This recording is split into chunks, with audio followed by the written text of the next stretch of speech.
Convidamos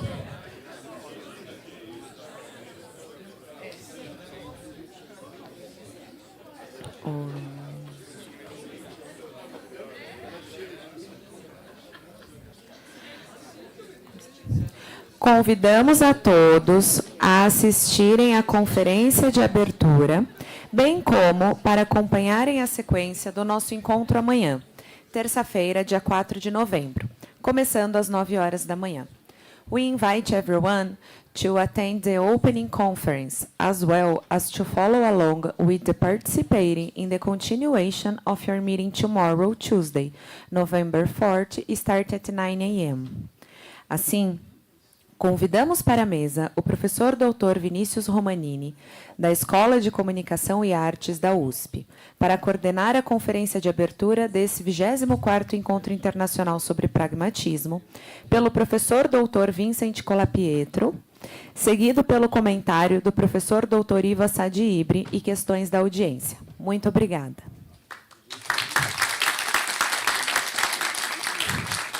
Therefore, we invited to the table Professor Dr. Vinícius Romanini from the School of Communication and Arts at the University of São Paulo to coordinate the keynote lecture of Professor Dr. Vincent Colapietro, followed by the commentaries of Professor Dr. Ivo Sadi-Ibre and opening questions by the audience. Thank you very much.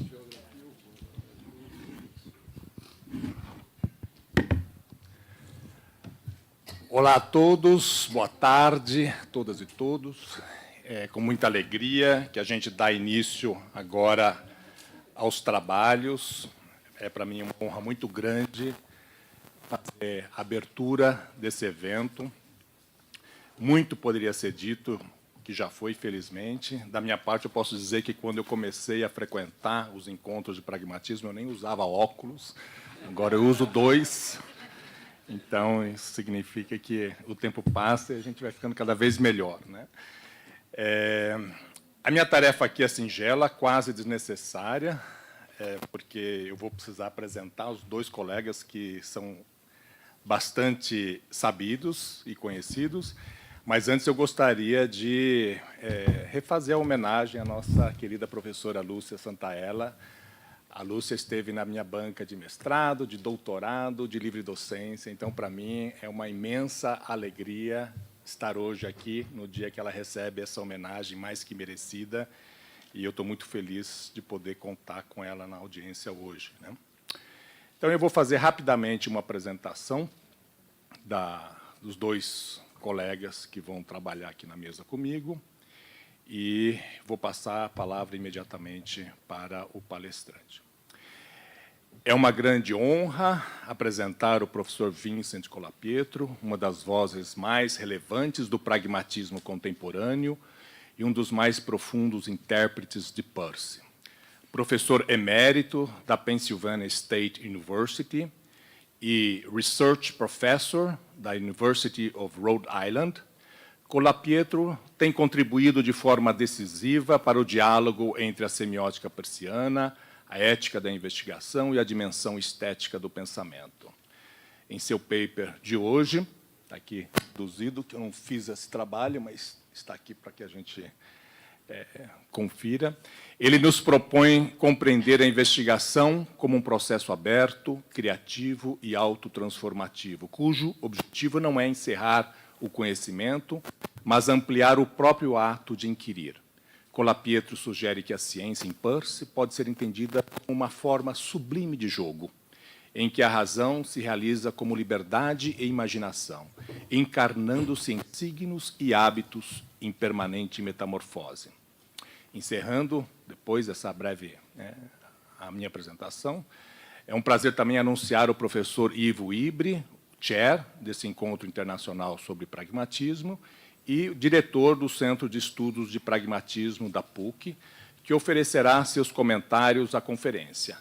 Ibre é uma referência internacional nos estudos peircianos e autor, entre outros, de Cosmos Noetos, obra fundamental sobre a arquitetura metafísica do pensamento de Peirce. Então, em inglês, rapidamente, it's a great honor to introduce Professor Vincent Colapietro, one of the leading voices in contemporary pragmatism, and among the deepest interpreters of Charles Peirce. He's Professor Emeritus at the Pennsylvania State University and Research Professor at the University of Rhode Island.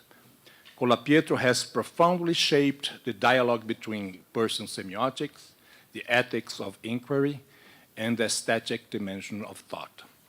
In his paper, Charles Peirce's radically heuristic conception of inquiry, future endeavors, substantive discoveries, and sublime play, he conceives inquiry as an open-ended, creative, and self-transformative process whose aim is not to close knowledge, but to expand the very act of inquiry itself. Colapietro invites us to view science, in Peirce's sense, as a sublime form of play, a disciplined expression of freedom and imagination through which reason incarnates itself in ever-evolving signs and habits. Afterwards, it is already a pleasure to introduce Professor Ivo Ibri, chair of this international meeting on pragmatism and director of the Center for Pragmatism Studies at the PUC here in São Paulo, who will offer his comments on the lecture.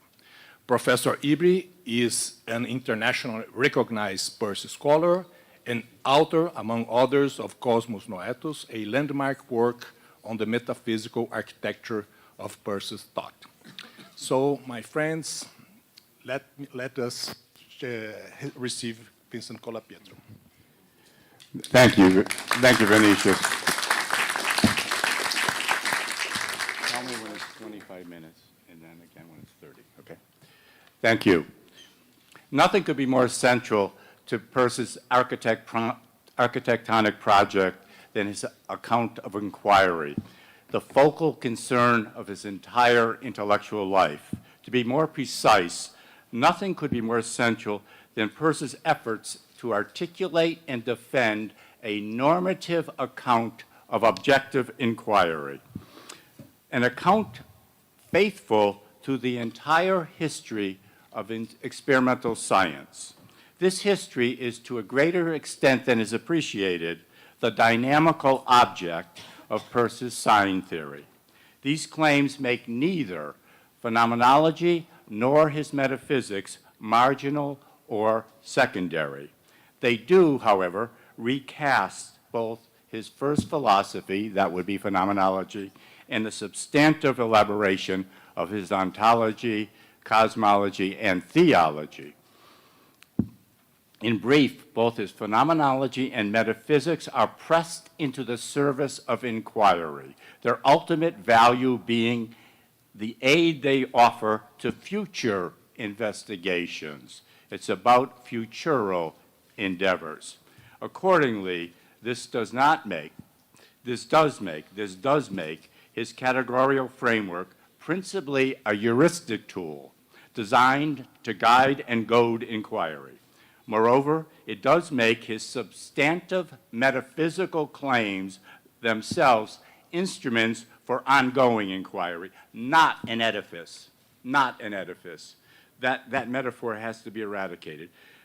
It's not an edifice to be comfortably inhabited, but a ship to be adventurously set on sail in the high seas.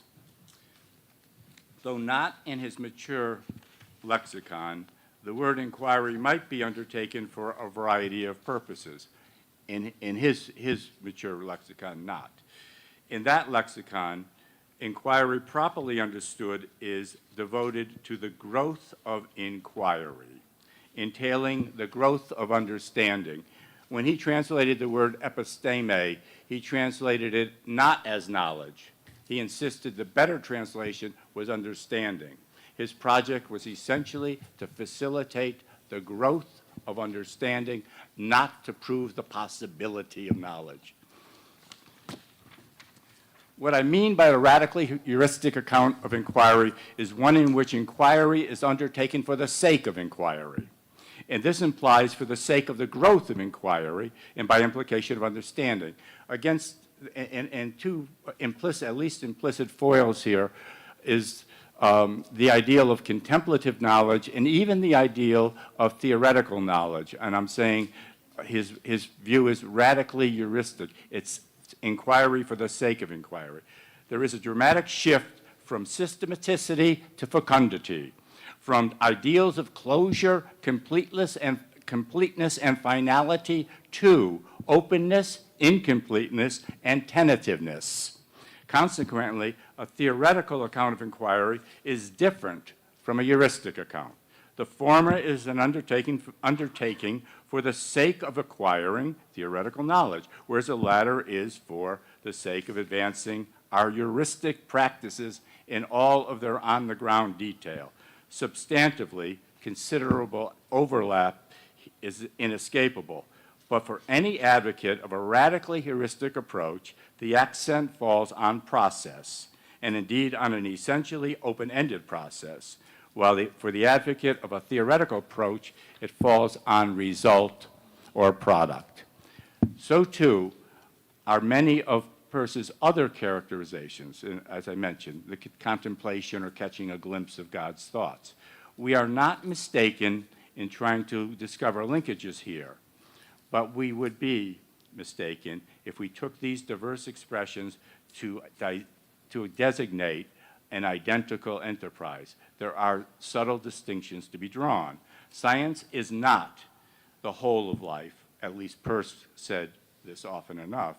As it turns out, however, it can become for some persons something approximating the whole of life. And somewhat paradoxically, science became for Peirce himself seemingly just that. This is possible, and was possible in his case, only because the life of the scientist is both one of devotion, in at least a quasi-religious sense, and a life demanding strict adherence to an immanent, evolving ethic. In addition, it is possible for science to become a form of life because of the inherently aesthetic dimension of our heuristic practices, at least when these heuristic practices have matured into their most exalted or sublime forms. Experimental science has transported us into a dramatically different world and continues to do so. But not only this. Such science has made itself into a world in which it at least approximates an autonomous form of human life. Given Peirce's personal commitments to the religious dimension of human existence, and at that of a very traditional form, he was an Episcopalian, given these commitments, even his mature position appears to have sustained his conviction that science is not the whole of life. At the same time, his own life seems to point to the possibility that science can be just that. Scientific inquiry is, of course, essentially a communal activity. The allegedly ineluctable growth of concrete reason implies that communities will become embodied in institutions. From Peirce's perspective, it does not constitute a form of life, though it might become an integral part of a distinctive form of human life. The political, religious, aesthetic, and irreducibly personal dimensions of life will work against the complete autonomy of the scientific life. Heuristic inquiry, then, is an open-ended and self-transformative undertaking. Our knowledge, our understanding is, and ever will be, infinitesimally small. Whatever closures are achieved by science as a problem-solving activity, these closures are in principle provisional and revisable. If discoveries prove satisfactory for decades or even centuries, this does not alter how the Peircean inquirer assesses these monumental achievements. They remain provisional and revisable, even if in practice they tend to be treated as firma terra firma. At its most rudimentary level, then, the experimental inquiry is a problem-solving activity wherein communally recognized problems are the pivots around which current research turns. The very identification of a scientifically worthwhile project or pursuit is a communal task. A team of researchers must convince others within their own discipline of the proposed pursuit. Such an identification of a problem is also a deliberate decision regarding an opportune moment for a specific historical intervention. And this has to do with kairos. The scientist, no less than the comedian or the lover, has to have a sense of timing. It exemplifies a paradigmatic exercise of deliberative rationality. At its most philosophical level, in contrast, experimental inquiry transforms itself into a formally reflexive undertaking. It is a quest of quests, an inquiry into the very conditions of the success of inquiry. As a conscientious participant in such a reflexive endeavor, Peirce set the measure of the success to be nothing less than an account of the growth of understanding, which would itself assist that growth. He took at least two concerns, or better questions, to be central to a truly fecund account of theoretical understanding. Inquirers first must concern themselves with how something came to be, and after its emergence, how it has grown. In all contexts, he's a radical evolutionist. Second, the most valuable forms of theoretical understanding concern how things work. There's no opposition to mechanism, only to reductive mechanism. Merely verbal explanations are, in Peirce's judgments, not utterly worthless, but they must be supplemented by detailed explanations of the relevant mechanisms. The brain is not the organ of thought, but you're not going to explain thought without attending carefully and in detail to that organ, to give a contemporary example. They must be supplemented by detailed explanations of the relevant mechanisms by which specific effects cease to be surprising. My thesis, then, is this. Peirce's thought drove relentlessly in the direction of a radically heuristic conception of inquiry, so much so that, somewhat paradoxically, it became, in the last stage of his intellectual life, problematic or misleading to claim that theoretical inquiry aims at theoretical knowledge. It aims at advancing inquiry. Opening new paths, mobilizing past achievements as present resources. Inquiry in his most considered view is then principally for the sake of inquiry. He took the history of science in its full sweep to be the epitome of humanity's most exalted achievements. Insofar as theoretical knowledge is a fait accompli, it is secondary. He went so far as to say that a scientific textbook is a funereal urn in which the ashes of once living science are contained. Insofar as it is a heuristic resource, it is an integral part of inquiry in its most vital sense. Peirce always stressed the life of science, and more generally, that of signs. The life of science is most evident in the interwoven lives of an intergenerational community of passionate inquirers who are immersed in problem-solving activities. The inevitable ramification, branching, of scientific inquiry is nothing to bemoan, but one of the inevitable consequences of historical development. An inquirer such as Peirce took his responsibility to include offering suggestions for how gulfs between traditions or disciplines might be bridged. Some sciences offer other sciences data. Other sciences offer other disciplines principles. And then there are some examples. So the life of science, skipping a sentence or two, the life of science is bound up with the intercommunication among researchers engaged in the same pursuit or closely allied research, but also with those who speak an increasingly unintelligible language due to historical advances. Now, my copy, I'm skipping. At this point, I want to raise three critical remarks. They're more questions than criticisms. We respect most those philosophers John Smith suggests we take seriously enough to criticize. Allow me to conclude, and it's going to be a long way of conclusion, by suggesting 3 points. One concerns a possible slight of the substantive discoveries in the actual history of experimental inquiry. The second and third concern the concrescence of reasonableness. First, does Peirce's radically heuristic account do justice, full enough justice, to substantive scientific discoveries?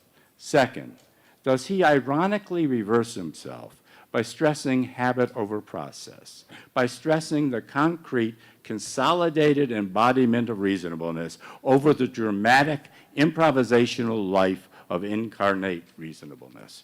Finally, though closely related to this, does Peirce allow play and the play impulse to be occluded by his attempt to show that mere symbols cannot be counted as signs? That is there a conception of play which provides a rubric under which inquiry itself, in Peirce's sense, falls? What is, if anything, objectionable about seeing inquiry as a form of play? Reasonableness becomes concrete by becoming embodied, and specifically embodied in habits and artifacts, embodied and extended minds. But reasonableness manifests itself most dramatically. I'm using this word dramatically, intentionally, and purposefully because it's the drama of reason in history that he's trying to sketch. Reasonableness manifests itself most dramatically in the exercise of these habits, especially in processes entailing the alteration of habits. Such an exercise, such processes are shot through with improvisation and serendipity, as the history of science, no less than that of the arts, and indeed of our quotidian practices, make evident.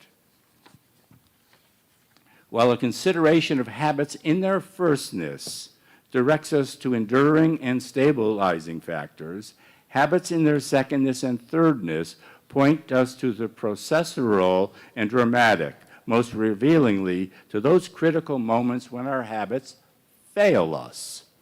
There is an irony here. In Peirce's account, the emphasis falls decisively on the processual and open-ended, even the autotelic character of inquiry. But when he considers the cosmos from the perspective of play in a number of late manuscripts, he seems to recoil and grasp for the stabilizing and concrete result of the processes and practices in and through which we realize our humanity. There are Spieltrieb, the play impulse, and evolving habits on the one hand, and there is simply Spiel or play on the other. What are we, Peirce asked in a late manuscript, what are signs for anyways? And of course, they're instruments of communication. Of course, they're instruments of reflexive communication, the self communicating with itself. So the field of communication is, in his words, an arena in which some potentiality, some form, even the most ethereal of forms, may be embodied in signs, external signs in language, internal signs like those in imagination. How am I doing with that? Okay, good. We're going to get this train in on time. In noting this, Peirce is aware that he has simply pushed his original question back. What are signs for anyway? He has not truly answered it. He knows that. Why should this idea potentiality be poured ceaselessly into one vessel after another? His first response returns him to his youthful encounter with the philosophical text of abiding, if often hidden, salience. That would be Schiller's aesthetic letters. He poses the question, is it a mere exercise of the world spirit's play impulse? Is that all that's going on here? Ideas do, no doubt, grow in the process, and the growth of ideas is, to quote, in part, perhaps we may say the chief part of the process of the creation of the world. If it has no ulterior aim than that, it may be likened to the performance of a symphony. And there's a passage from Virginia Woolf which makes this point. This is, however, not what Peirce in this text and other ones is disposed to grant. It is indeed the point at which he recoils. The pragmaticist he insists, that this is not all, and offers to back it up with proof. The first step in the articulation of his proof, however, concedes much, possibly everything. The pragmaticist grants that the continual increase of the embodiment of the ideal potentiality is the summum bonum, the highest good. And that good is accordingly the continual embodiment of concrete reasonableness. But after granting this, Peirce argues, the pragmaticist undertakes to prove by minute examination that signs which should be merely parts of an endless viaducts for the transmission of idea potentiality are but symbols, and they would not be signs at all. This admittedly dense and intricate passage, partly because of these qualities, merits our attention. It is hard for me, at least, to see how anything but the ceaseless growth of idea potentiality is, from a pragmaticist perspective, the very aim of the cosmos. But this growth is intrinsically self-justifying. It ultimately appeals to the inherently, he oftentimes uses the word adorable in its original etymological sense. He does use the word admirable, but he uses the word adorable. Worthy of adoration is the etymological sense. It ultimately appeals to an inherently adorable idea, and in surrendering to the commanding beauty of this aesthetic ideal, we cease considering any other alternative motive. Peirce is deeply suspicious of the expression mere symbol in other contexts. The symbol is tied to habits of interpretation. Unlike icons and indices, signs are symbolic because their relationship to their object is a function of habits, instinctual or enculturated, specifically habits of interpretation. What's my point? Play presupposes a vast repertoire of habits, just as habits in their origin and exercise are the offspring of play. Whether we highlight the processual or the incarnational aspects of this process, whether we focus on the reality of an open-ended, self-transformative process, or rather, we focus on the reality of operative, consolidated, integrated habits, whether we do one or the other, almost certainly is a function of context. Spieltrieb and habit change are different sides of the same coin. Peirce's argument against taking the cosmos to be the performance of a symphony into which we are invited, both as auditors and musicians, seems at odds with some of his deepest commitments. In this sense, these are the same point. One we might subsume under the heading Homo ludens, the playful animal. I want to conclude by taking play seriously. And taking it seriously by playfully, considering whether Homo investigans is one of the guises of Homo ludens. I suspect that I might be going beyond Peirce, beyond what Peirce would accept, but do not. Some of his own pronouncements and emphases suggest that this is a trajectory traceable to his avowed commitments and deepest sentiments. So I am seizing the conclusion of my reflections to open a space for exploring with you what might be justifiably an important element in the pragmatic upshot of Peirce's late thought. First, then, does Peirce in his late thought slight the substantive discoveries of such historical figures as Copernicus? This might be a quibble, but I think there might be a tendency, and this might be a somewhat pervasive tendency in terms of fully acknowledging the reality of the present and making the present too subservient to the future. Let me pass over that quickly, and let me skip to page 20. Does the emphasis on the future, the work to be done, justify the characterization of past discoveries as the ashes of what was once living science, rather than acknowledging that some of these discoveries remain critical parts of the living tissue of the scientific organism? I readily concede this likely reduces to quibble, as I said before. In Peirce's account, the historicity of science itself is compromised, is it not, if we, in his name, do not do justice to the reality of the past, including perhaps, above all, such historical monuments as Copernicus's volume or Newton's Principia. Were it not for the fact that, as Lucia Santaella has shown so forcefully, because so eloquently and eruditely, as part of his attention to firstness, were it not for the fact that, as part of Peirce's own attention to firstness, play was a leitmotif, a recurrent theme, if often a muted theme, throughout the entirety of his writings. And we might speak about Peirce's late attention to Spiel, and specifically Spieltrieb, as the return of the repressed. But as I have just implied, the theme of play has never been repressed by Peirce, even if it has not been uniformly emphasized. Even so, his early interest, due to reading Schiller's aesthetic letters while an undergrad at Harvard, is hardly a conspicuous feature of the bulk in the bulk of his manuscripts. But in his late manuscripts, he raises an intriguing question. Let's attend to this argument because it subordinates play to the formation of habits rather than the reverse.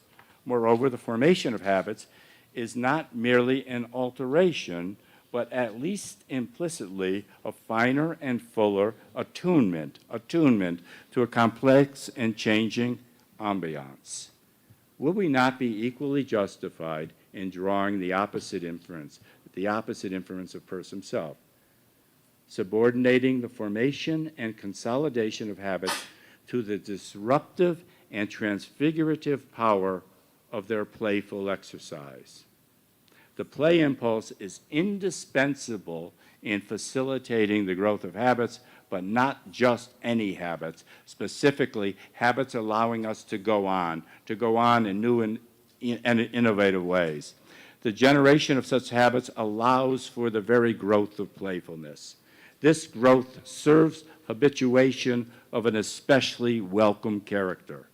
But in turn, this form of habituation secures playgrounds in which human ingenuity, effort, and perseverance are richly rewarded. Do we need to choose one or the other? In fact, might not the more consistent move in this playful game be to foreground the playful process rather than the consolidated effect? Newly reconfigured habits and simply new habits on the one side, and the dramatic appearance of novel forms of human playfulness on the other cannot be ripped apart. Such modes of habituation serve the generation of such forms of playfulness. Such forms of playfulness no less serve the consolidation and transfiguration of habits.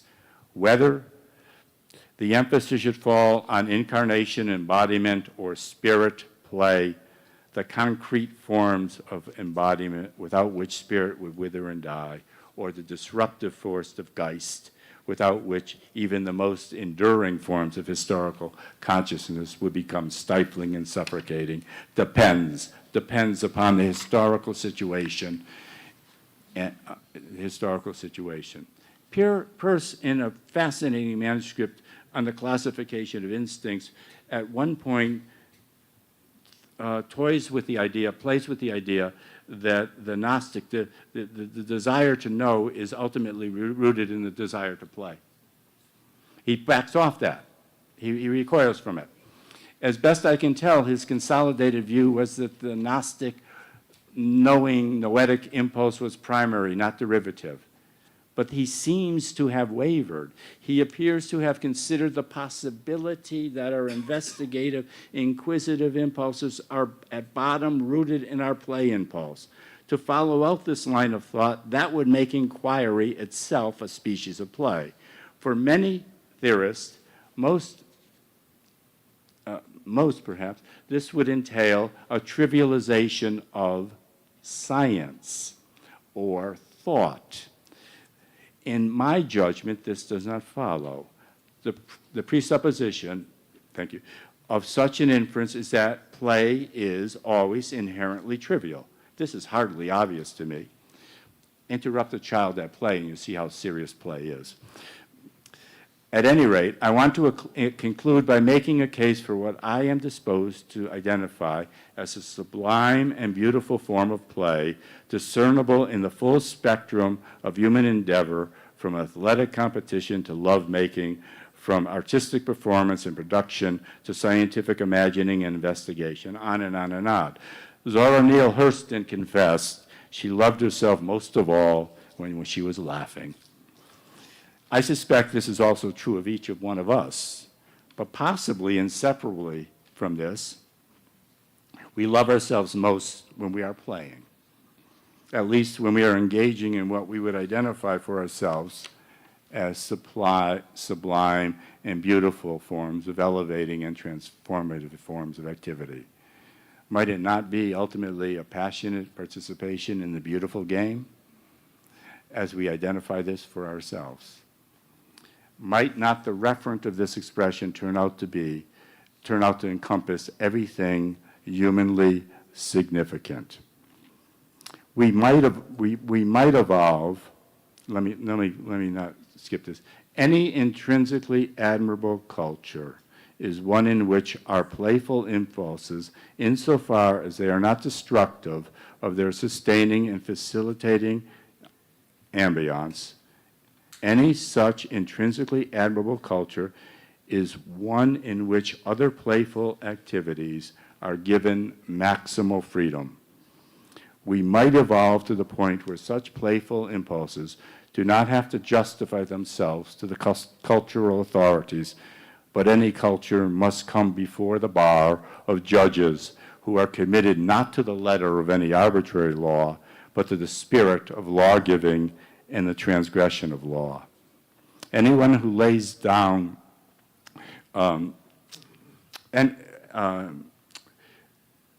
anyone who understands this in terms of being fallible, let me just throw that sentence away. I don't know who wrote that sentence. The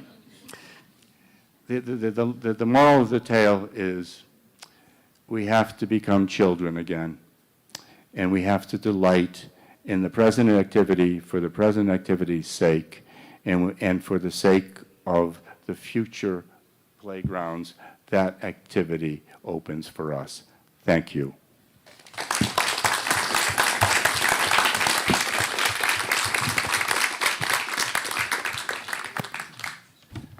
Ok, thank you very much, Vincent. Obrigado, Vince. Eu passo imediatamente a palavra para o professor Ivo. Você quer usar isso? Ok. Bom, é um privilégio, né? Novamente estar aqui comentando um trabalho do Vincent. Eu vou falar em português o meu comentário e vai ser projetado em inglês. Eu espero que esteja sendo, né? Então,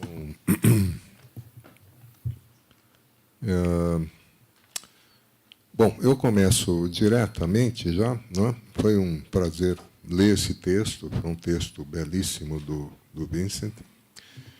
O Congresso Internacional de Pragmatismo, já em sua 24ª edição, tem tradicionalmente sido uma ocasião em que se renova o diálogo vivo com a tradição persiana e com os estudiosos que a mantêm em movimento. Fazendo jus à sua tradição, o artigo de Vincent Colapetro, que tenho a honra de comentar, oferece-nos uma leitura de notável sensibilidade filosófica e amplitude cultural. Nele, Colapetro mostra que o coração do projeto persiano não está em um sistema de doutrinas fixas, mas em um impulso de busca constante, incessante, em que a investigação se torna uma forma de vida ética, estética e, como propõe, lúdica. Meu comentário buscará destacar precisamente essa passagem decisiva do heurístico ao lúdico, isso é, da investigação como método disciplinado à investigação como expressão criadora da liberdade humana. Gostaria de destacar que Colapetro dá à filosofia de Peirce uma inflexão surpreendente e fecunda. A passagem da investigação como procedimento heurístico para a investigação como forma de jogo criador. Seu movimento é notável, pois recoloca o pragmatismo persiano em diálogo direto com a tradição estética alemã, sobretudo com Schiller e seu conceito de Spieltrieb. E, ao mesmo tempo, busca redefinir a própria natureza da razão. Colapetro reconhece o poder emancipador da concepção persiana de investigação. Pensar é sempre abrir caminho para um futuro indefinido, nunca encerrar um percurso. Contudo, ele aponta para a necessidade de se entender que essa abertura não deve implicar a desvalorização do passado. A história da ciência é o corpo vivo da razão, e não apenas o registro de suas cinzas. Há, portanto, uma dimensão retrospectiva e memorial da racionalidade que deve ser preservada. As grandes descobertas continuam a servir de arquiteturas heurísticas, moldes vivos do pensamento que segue a avançar. É notável que Colapetro dirige a crítica mais sensível ao núcleo do pensamento persiano, a primazia do hábito. Se a razoabilidade se concretiza em hábitos de ação e de pensamento, o risco é que a própria razão se torne demasiado sólida, incapaz de improvisar. Contra isso, ele lembra que a razão floresce precisamente quando seus hábitos falham, ou seja, quando a mente, obrigada a responder ao imprevisto, reencontra sua vitalidade criadora. A investigação é, então, um processo dramático, não um sistema estático. É o teatro em que a inteligência se reinventa continuamente. Mas é em sua terceira crítica que Colapetro encontra o ponto de viragem do pensamento persiano, o conceito de jogo. Inspirando-se a partir de Peirce nas cartas estéticas de Schiller, ele propõe que o jogo não é uma metáfora periférica, mas a chave hermenêutica do cosmos persiano. O jogo é o lugar onde a liberdade e a necessidade, a criação e a regra, o espírito e a forma entram em equilíbrio. Nesse horizonte, o hábito deixa de ser inimigo do jogo e torna-se uma continuação disciplinada. O jogo cria o hábito, e o hábito cria o campo no qual o jogo pode prosseguir. A razão e ludicidade são dimensões complementares do mesmo impulso vital. Há, de fato, reciprocidade. É aqui que surge a imagem mais potente de Colapetro, o homo inquirens, como uma das faces do homem ludens. A ciência, longe de ser antítese de brincar, é uma das mais altas formas de ludicidade humana, uma brincadeira sublime, em suas palavras. O investigador é aquele que joga com as possibilidades do mundo, mas o faz com disciplina, rigor e amor à forma. Há seriedade no jogo e jogo na seriedade. E é dessa fusão que nasce o espírito da investigação. Colapetro encerra seu artigo com uma visão ética e cultural de largo alcance. Se a investigação é uma forma de jogo, uma cultura verdadeiramente racional deve ser também uma cultura que dá liberdade ao jogo, uma civilização que protege o espaço da imaginação, da dúvida, da experimentação e do erro. A razão que joga é, portanto, um princípio civilizatório. Ela funda uma ética da humildade e da esperança, na qual a disciplina não reprime a liberdade, mas a torna fecunda. Em última análise, cumpre ressaltar: Colapetro propõe uma imagem do cosmos como jogo criador em expansão e do espírito humano como seu parceiro. Pensar, investigar e criar são todos modos de participar dessa dança cósmica. E é talvez por isso que Colapetro conclui com uma nota de ternura filosófica. A razão, para ser verdadeiramente adulta, deve aprender a ser criança outra vez. Não a criança ingênua da ignorância, mas a criança sábia da imaginação que brinca com o universo, porque reconhece nele o próprio jogo da vida. Eu propus 4 questões e, para economizar o tempo, eu até propus que ele, proponho que ele apenas se atenha a uma ou duas, né, para termos tempo para o debate. A primeira questão eu vou ler todas, né, para ficar pelo menos registrado, e o professor Colapetro escolhe o que interessar responder. Professor Colapetro, no trecho em que você propõe play presupposes a vast repertoire of habits, just as habits are the offspring of play. Nota-se que essa reciprocidade entre hábito e jogo implicaria uma reformulação ontológica mais profunda, uma compreensão da própria razoabilidade cósmica como processo lúdico autopoético. Haveria em sua sugestão a ideia de que o jogo é uma categoria ontológica da criação? Essa é a primeira pergunta. A segunda, a sua releitura do conceito de jogo implicaria a necessidade de revisão, no mesmo nível, de outros conceitos da metafísica científica do autor. Em outros termos, você poderia comentar a sua visão acerca da extensão do alcance metafísico da sua releitura? Terceira questão. Ao retomar a máxima inquiry for inquiry's sake, é associá-la ao ideal de play for play's sake.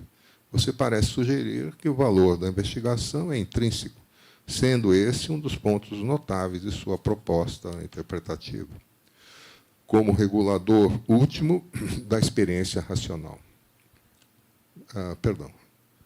Volto, proposta interpretativa. É sabido que Peirce também vinculou a investigação à busca da verdade como regulador último da experiência racional.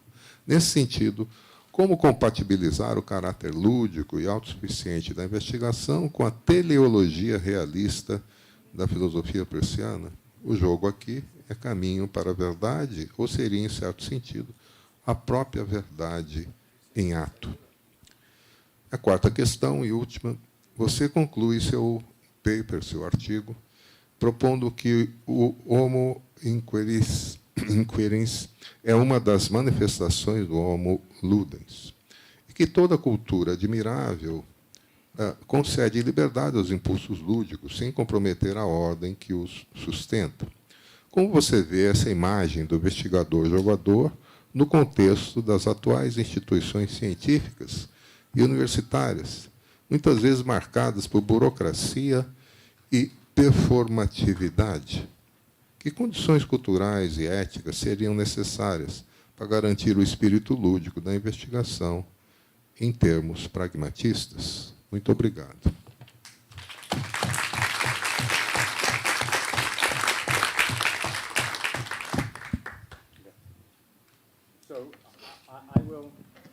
Thank you. I will just respond to the first two questions and then try to fold my answers to the other two questions after we hear from folks.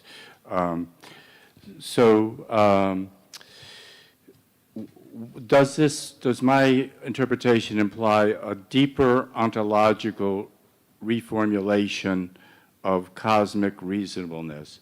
Yes, I'll accept that bid and up the ante twice. So what I think my position entails is a phenomenological, normative, and ontological account of play. So nothing less than a phenomenological, a normative, and ultimately ontological articulation would be, from a Peircean perspective, an adequate philosophical articulation. So yes to the ontology, but not forgetting either the phenomenology or the normative sciences. To the second point regarding the metaphysical reach of my interpretation, my position would be that is an experimental question, and it's one that we should, with might and main, push as far as we possibly can. And it seems to me a cosmology and a metaphysics of play is where ultimately I would like to see some folks go. Having said that, the third question is very difficult, and I'm not shunning that or skirting that. I do want to say one thing though before asking for questions from the audience. I want to thank you for articulating in several respects more clearly than I did what I was trying to say. So I thought it was a beautiful summation and accurate and succinct in ways that I failed to be in several sentences. But let's have at it. Let's play with possibility. Questions, please. We need to get a mic. We need to get, yeah. Since we are being recorded, I think We need a mic. Yeah.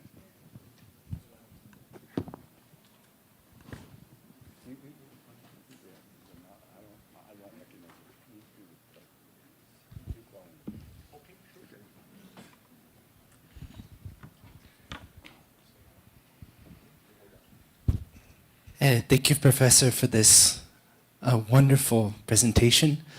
And I noticed that in your discussion, there seemed to be elements of firstness and elements of thirdness. And I would like to ask you to perhaps elaborate on the presence of secondness in play, because it seems that between pure imagination, where there is no otherness, we would have a certain situation, but that play seems to be with the valencies, so to speak, that otherness affords. And I bring about an example that Professor Vivo often uses with Galileo watching the cannonballs, and that there's a type of semiotic valency between cannonball flight and conic sections from Euclid's geometry. And it is in that playful openness that he's able to mobilize that. So if you could talk a little bit about secondness in play. Thank you so much.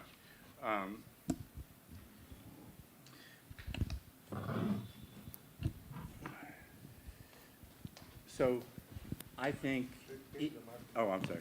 I think in even pure imagination, there is some perhaps imperceptible degree of otherness. And there is no absolutely malleable plastic material, even in what we would designate, right? So there's secondness in some sense all the way down and all the way across. And I mean, I was going to make a playful comment, because if you ever saw me play, you would not think of firstness or thirdness. You would think of sheer secondness. I am one of the most competitive, so you would know you were in the face of opposition. There'd be secondness there. So it seems to me that the forms of play that can be exalting and disciplining necessarily pit themselves against another. And so the otherness of various objects, of various events, of various surprising turns in the dramatic, playful unfolding of the process, that's part and parcel what I meant. So I thank you, because I think you're right. I don't think I articulated my position explicitly enough, but there is secondness for sure. If play's too easy, it's just not any fun, right?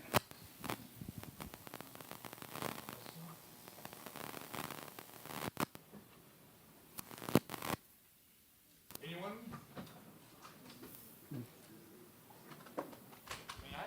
Yeah, sure. Okay, so I'll take the word and ask a question. So you use several times, even in the title, the word sublime. It's not a word that we use to find in person's writing. I don't recall finding this word frequently. So this sublime is, shall we understand it in a Kantian sense? Or I would like you to develop a little bit what do you mean by this sublime playfulness? Right. Obviously, there's an implicit reference to Kant. There's also an implicit reference to Edmund Burke. And there's a number of other allusions to the sublime as it's been appropriated by any number of 20th and 21st century theorists. I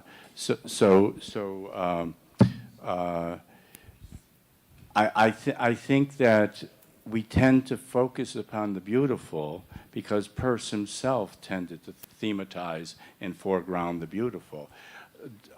He says some things about the Alps, the mountain range, that suggest a sense of sublimity. I think it's present but largely implicit. And I think that Kant and Burke were onto something. I think that both the beautiful and the sublime are mutually illuminating, and they cannot ultimately be ripped apart. So I have not yet, I mean, if I have sketches, and I have not yet worked out the details of this, but my inclination is to say that the sublime in certain respects puts us in our place. And it allows us to affirm our finitude and fallibility without being crushed by a sense of possibly crushed by it. But there's a nobility of being able to face the sublime and not be crushed by it. And I think that's in Peirce. So thank you, Colbert, for your very inspiring talk. We were just last week talking about a project on this need for play or to laugh on our research, that we are becoming very, very serious people and boring in a way. You know? So my doubt was that Peirce seems to criticize Descartes when says that we have to have real problems when we start abductive reason, not just imaginary problems like the doubt that goes on to genius and all that. How can we make compatibility between this hard problem that affects us in deep way, that starts the abductive reasoning, with a playful game in science? Thank you. Yeah. Well, thank you. So let me say two things principally, because the way you introduced your comments is really important. We need to develop a pedagogy of playfulness. And I think I am most effective as a teacher when I am most playful. And how to be that playful presence in the room and still be taken seriously is a very difficult personal and pedagogical question, right? But I do think we have to, in a deliberate, imaginative, creative way, develop pedagogies of playfulness. We're just too killingly, deadeningly serious. And so, Winnicott's criterion of liveliness, we know when a class becomes alive. And we know it's over. So the pedagogy of playfulness has to be a more central part, and it may be integral to the recovery of the humanities. So I think the technical issue regarding Descartes is actually is much more nuanced and complex than sometimes just, well, and you're not saying this, I know that, but he's just dismissing paper doubts. He is, and Susan Hock has a very fine paper on Peirce's critique of Cartesianism in a volume of the Monists that was eventually published as a book called The Relevance of Peirce, in which she defends, and for Susan Hock to defend Descartes against Peirce is a big deal, right? And she says that Peirce himself at certain occasions appreciates the power of feigned doubt. If the doubt can be articulated in such a way as to actually get in the way of the fluidity of our habits, it's not a paper doubt. It's in some sense a feigned doubt, but it's not a feigned doubt in that vicious Cartesian sense that he's going after. So it seems to me that, and connected with that is the whole notion of thought experiments, right? You imagine possibility, a frictionless world, and what would happen to the boat if it were right into, and that kind of imagining that was so central to Galileo, to Einstein, all kinds of folks. You know this better than I do. It seems to me that the play of, and Peirce is explicit about this, the growth of understanding is predicated on the play of the imagination, and it's wild dreams. The theoretical imagination indulges itself in wild dreams, and only then is it in a position to capture an inkling of the truth. Those are my first, as best I can do. Any other questions? Shall we close the session? No. I have to make an announcement. Oh, there's a question. Yeah. Oh, this is good. This is perfect. I have a very simple question. How does the idea of openness in inquiry go together with the idea of truth and the final interpretant? Your simple questions are always a stun gun, right? I have a simple question,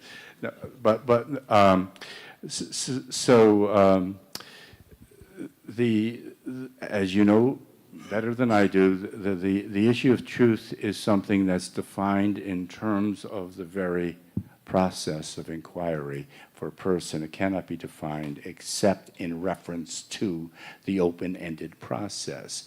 And it seems to me that there is closure, but it's always provisional and revisable closure. because reality is just too wily and complex, as proven to be just too wily and complex for us. So it seems to me that we've been thrown into a situation where we are,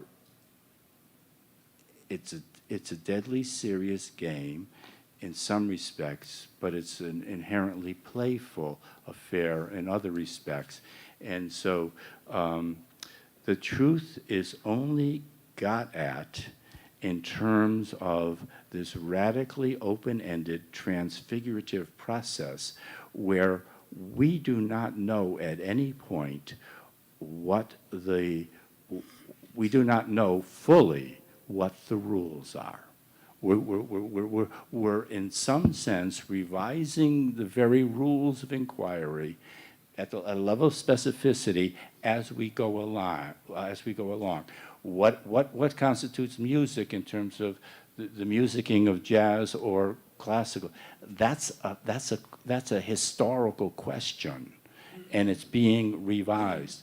I want to say something. I want to say something important, and I cannot keep a secret. I cannot keep a secret. That's an announcement? Yeah, I'm going to make an announcement here. I have been deeply in debt to a number of people in this room, to Lucia, to Cecilia, to Ivo, but I have been in no deeper debt than to anyone else than to Professor Winfred North. And here's an announcement. We don't have the physical thing. We don't have the ding-on-zick here. But we have put together a festschrift. And it's entitled Signs and Language, Arts and Mind, Essays in Honor of Winfred North. And we're going to have, Priscilla might not know this, we might have it in Brasilia. We might have it in Sao Paulo. We don't know where we're going to have it. Maybe, but I haven't been to Brasilia. So I maybe like, yeah.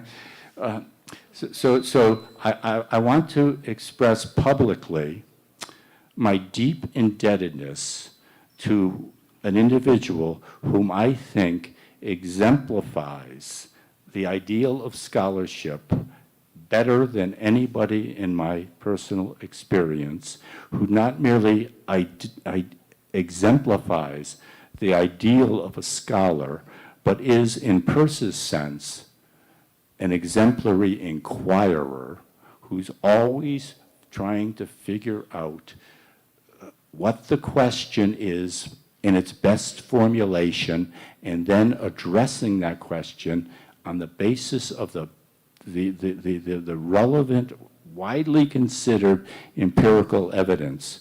And so, as a personal announcement, but as a communal, and I think I'm speaking for a lot of folks, not merely ones in this room, you have been an ideal. You deserve to be recognized, and this book is now in the beginning stages of production.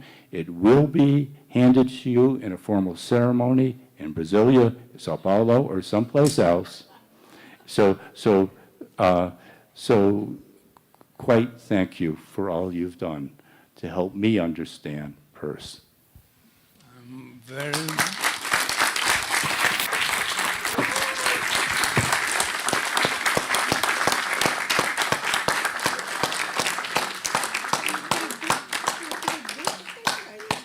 moved, but I cannot say anything else because I have not seen the book, but I'm very moved by your words of